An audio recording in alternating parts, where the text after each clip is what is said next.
Hey, you guys, I am back. I am back with another tutorial. This one is going to be super quick. This is something that I am infamously known for are my individual crochet locks. It's something that I do more than anything because everybody is so into growing their hair and healthy hair growth, and I have a lot of clients that are transitioning and things of that nature, and people just want low maintenance, especially when you live in South Florida. Low maintenance is the key. So therefore this is something that I'm super well known for, which are my individual crochet locks. So here I'm showing you guys how to put the dreads in and how to wrap it around and things of that nature. So as you guys can see, I already parted and plait my client's hair individually. So I'm going to show you guys step by step how I install the dreads and how I make it look natural and all those things, especially towards the end, because you guys will see, like, sometimes when people do crochet, it has this funny look because all the dreads are made differently. All the dreads are made completely differently, so sometimes it's really soft and it just makes the top part look really funny.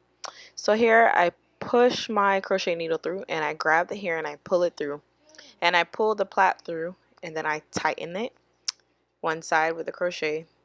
Okay, so what I try to do when you have individual crochet, you guys will notice there's like a little knot, like where it overlaps.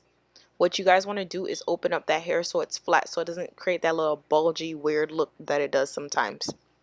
And then when I'm wrapping it, I try to open the dread and wrap it around as if I was doing the original method, which, you know, when you wrap the hair around the braid, I try to open it and like wrap it to the root as close as I can and wrap it around to make it look more natural. Um, but you guys will see, like, what I do. I take an extra step to make it look extremely natural depending on how the dreads come out, especially when I use the soul locks versus the new locks. The new locks always just look super natural regardless of whatever, just because the loop is so much more fine, the little hole is so much smaller, so it, like, I don't know, it just be looking fleeky and stuff like that. So I'm gonna show you guys one more time how I do it. I know there's like a whole bunch of videos on here on how to do this and stuff like that, but this is something that I'm so known for. I was like, why not just do a tutorial on it and things of that nature. So I'm giving you guys a little short quick tutorial on how to do this. So like I said, I try to wrap it as close as I can, as tight as I can, even though the dreads are soft and it's gonna loosen up naturally, but the tighter the better. Like, just, you'll see the difference if you try this out. You'll totally understand where I'm coming from. So yeah. Oh yeah, you guys, please don't forget to comment, rate, and subscribe to my channel. Please, please, please, and share and like and all that stuff, and leave me comments on anything you guys want to see. So here I am showing you guys, so what I like to do is either I take Marley hair or a dread, an excess dread that I have. That's why I try to wait to the end to do this, but due to the fact I was recording, I just want to show you guys. I'll take a dread or Marley hair, like I said, and I'll split the dread open and I'll cut it in 4 sections, and I'll take a piece of it and I pull it through kind of like I'm doing the dread, and like I use the crochet needle and pull it through and come back and wrap the root. Wrapping the root creates the illusion as if the person has the original method. That's the extra step I take. And I wrap it and wrap it and wrap it until I can't wrap it anymore. And it's good to roll it between your hands. I don't know if you guys noticed, I just did it. See, I'm rolling it right here. I do that even with the dreads in general, whether I'm wrapping the weave around the root or not. But I tend to do that when I get to the end of the dreads in general. So this is what I'm doing here. You guys see, I'm gonna tilt her head so you guys can see. You see that? It's super flush. Like, it's super flush.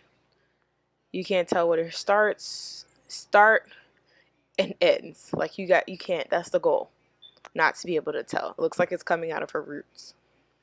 So yeah. So then here, we all know that dreads come in 18 inches. So some of my clients, they like it crinkly, some like it straight, depending on what they're going for. So if they like it crinkly, this is what I do. I plait it in 3 sections. It's personal preference depending on how crinkly they want it or whatever the case may be. And I plait it. I'm just showing you guys how I plait it. I'm not going to show you guys how I dip it. You just dip it in hot water. That's it. And let it out. So yeah, this is what I do. And I tie it around the end and I dip it. So then this is the end. This is how they come out and stuff like that. I wrapped a piece of string at the top and stuff like that. So you guys, if you go on my Instagram, you guys will see now I'm offering the extended individual crochet locks. If you do live in the South Florida area, I am offering the extended individual crochet locks because some of my clients don't like to dip it or whatever, but when you dip it, it does extend the dreads and make them longer. It makes it about a 22 inch or something like that. So this is an alternative, like if you want it crinkly and stuff like that. But now I'm offering to be able to extend the dreads without dipping it. You can make it as long as you want, depends on how long you want it and things of that nature. I will insert a clip at the end of the video on what it looks like with me wearing them and stuff like that, and you guys can see, because like I said, the original dreads are only 18 inches and some people want it longer. So now I'm able to, I figured out how to do that from a young lady actually on YouTube on things of that nature. If you guys want to see a tutorial on how I do it, I'll show you. I'll take out like 2 of my dreads so you guys can see what I do and things of that nature with the pretty extended pieces, like the, you know, like that loose wave look at the end. I'll show you guys how I do it and things of that nature. So here I'm just showing you guys how I add my string. I'm so sorry, I'm over here rambling. How I add my string, my crochet needle, of course, I pull it through. I act like I'm plaiting or twisting or whatever you guys want to call it. And then I wrap it around the end and stuff like that. So it's pretty self-explanatory. You guys can see what I'm doing. You either have the option to tie it, or you can use the nail glue and glue the ends of the string. It's all up to you. Personal preference. I do either. Depends on how I'm feeling that day and things of that nature. So yeah, and also my client that you guys see, my beautiful, beautiful client in my chair, she actually has a YouTube channel on here. She does makeup. You guys will see in the thumbnail, that is her with her face beat to the gods, okay? If you guys want makeup looks like that, definitely go over to her channel. I have her information linked down below.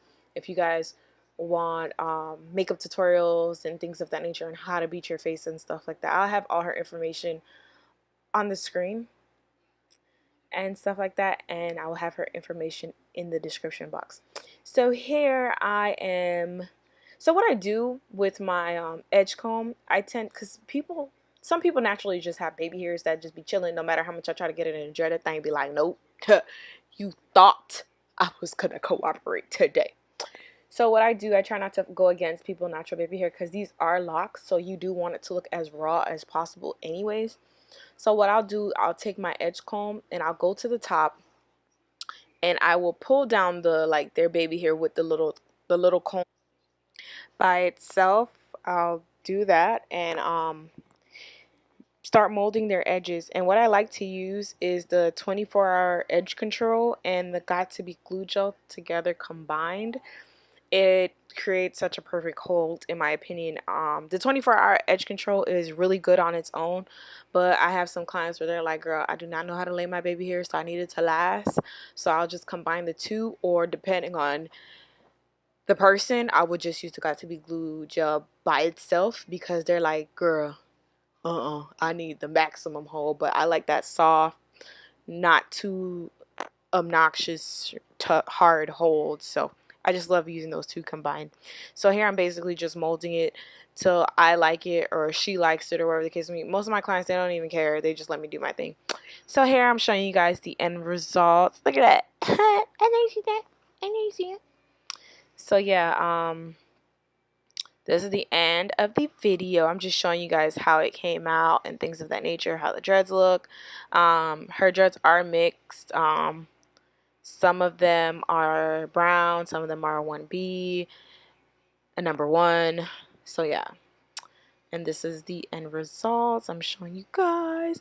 So please, you guys, if you guys have any ideas, tell me what you guys would like to see next. Feel free to comment down below. Thank you so much for watching, and just enjoy this little clip of me at the end. This is me. Hey, all right, bye.